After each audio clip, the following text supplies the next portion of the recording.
क्या सरकार के पास में कोई जगह की कमी पड़ गई जो लोगों के कब्रिस्तानों को छीनने का प्रयास किया जा रहा है? वक्फ बोर्ड की लड़ाई को हम इसलिए तो लड़ रहे हैं जो सरकार वक्फ का कानून लेकर के आई है। संभल में एटीएस की यूनिट तैनात किए जाने के फैसले पर समाजवादी पार्टी के मौजूदा सांसद जियाउर रहमान बर्क का बयान सामने आया है। उनका कहना है कि संभल में एटीएस की नहीं बल्कि इंडस्ट्री, रोजगार और यूनिवर्सिटी की जरूरत है। उत्तर प्रदेश का संभल जिला अब सियासत का हॉटस्पॉट बन चुका है। आए दिन संभल सुर्खियों में रहता है, कभी तालाब, कभी मंदिरों और कभी कुओं को लेकर। फिलहाल संभल एटीएस को लेकर चर्चा में है। दरअसल संभल में अब यूपी एटीएस की एक यूनिट की स्थापना होने जा रही है। इसे लेकर बवाल मचा हुआ है। सरकार के इस फैसले पर संभल से समाजवादी पार्टी के मौजूदा सांसद जियाउर रहमान बर्क ने टिप्पणी की।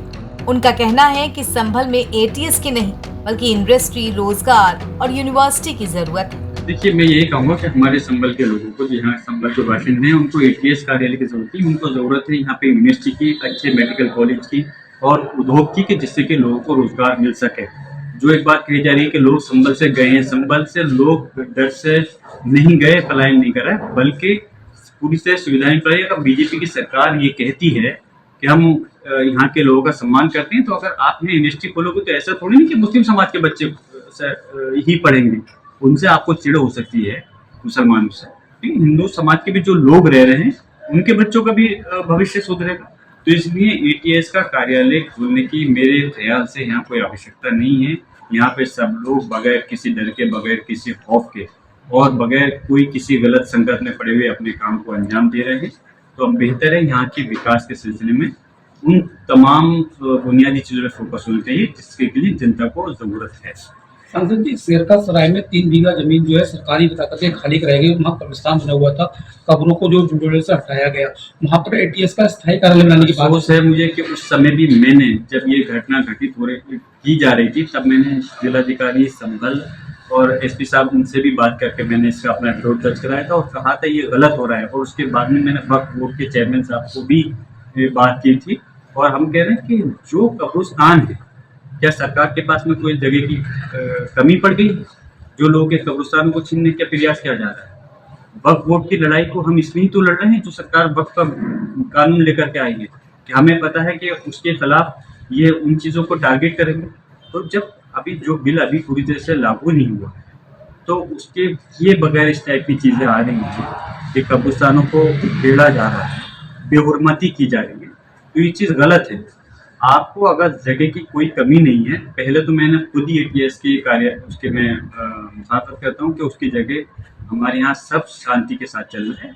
कोई अच्छे चीज़ें उभरनी चाहिए जिससे कि लोग रोजगार से जुड़ सकें, कारोबार से जुड़ सकें और अपने बच्चों की अच्छी तालीम दिला सकें। और अगर कहीं कोई चीज़ बननी है सरकारी, तो उसके लिए यहाँ पे कोई जगह की कमी नहीं है। आप जगह देखें, चाहे नगर पंचायत हो, ग्राम पंचायत हो, अच्छी खासी जगह मिल रही है, उसमें से दीजिए।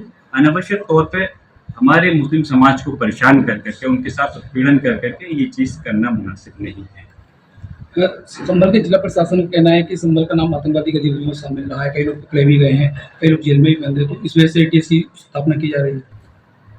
नाम कहा रहा है, उन्होंने खुद इस बात को कहने रहा है तो नहीं, और रही बात रहा है और है में फर्क होता है। और रहने में मुझे ये बताइए कि अभी तक कोई किस आदमी साबित हो पाया है कि कोई आतंकवाद से जुड़ करके उसने गतिविधियों में किसी को सजा मिली है? नहीं ना। आरोप लगने में और साबित होने में फर्क होता है। मैं अभी भी कह रहा हूँ, हमारे जो मुस्लिम समाज के लोग हैं संभल के अंदर, क्या पूरे, मैं तो हिंदुस्तान और दुनिया के लोग कह रहा हूँ, जो मुसलमान आतंकवादी नहीं है और जो आतंकवादी है वो मुसलमान नहीं। एक लगातार उनको टारगेट कर करके पूरी कौम को बदनाम करना ये गलत है। और हमारे यहाँ संभल के जो युवा हैं, अब वक्त के हिसाब से, टाइम के हिसाब से बदलाव आया है। वो लोग चाहते हैं कि इस के अंदर, हमारे संभल के अंदर वो चीज़ मिले जिससे कि उनको दूसरी तरफ से, मतलब ये दूसरे शहर की तरफ नहीं जाना पड़े अपने कारोबार के लिए, अपनी पढ़ाई के लिए। तो सरकार इस चीज़ पे फोकस करे, ना कि एक हमारे मुस्लिम समाज को टारगेट करके बदनाम करने का प्रयास नहीं करे। मुस्लिम समाज आज भी अपने देश के लिए जो सेवा, उसने जो अपनी जान की कुर्बानियाँ दी हैं, आज भी मजबूती से अपने देश के साथ, और सिर्फ हिंदुस्तान के साथ ही नहीं, मैं इस बात को गारंटी से कहता हूँ, मुस्लिम लोग दुनिया में जहाँ जहाँ रहते हैं वो अपने देश के साथ वफादारी से रहते हैं। मिली जानकारी के मुताबिक शुरुआत में इस यूनिट का अस्थायी कार्यालय जामा मस्जिद के पास स्थित सत्यव्रत पुलिस चौकी में बनाया जाएगा। इसके बाद में यूनिट के लिए स्थायी जमीन चिन्हित कर कार्यालय विकसित किया जाएगा। पुलिस अधीक्षक कृष्ण कुमार बिश्नोई के मुताबिक आईजी ने इस संबंध में आदेश जारी किए हैं। उन्होंने बताया कि एटीएस यूनिट के स्थायी परिसर के लिए शेर खां सराय में 3 बीघा जमीन चिन्हित की गई है। ये जमीन कब्रिस्तान से अवैध कब्जा मुक्त कराई गई थी। यहाँ बताते चले कि न्यायिक जांच आयोग की टीम ने हाल ही में अपनी रिपोर्ट सूबे के सीएम को सौंपी थी। इस रिपोर्ट में संभल की डेमोग्राफी बदलने को लेकर बड़ा खुलासा हुआ था। ऐसे में योगी सरकार का एटीएस यूनिट लगाने का फैसला जिले में चलने वाली आतंकी गतिविधियों को रोकने में अहम साबित होगा। नवभारत टाइम्स के लिए संभल से सुनील मिश्रा के साथ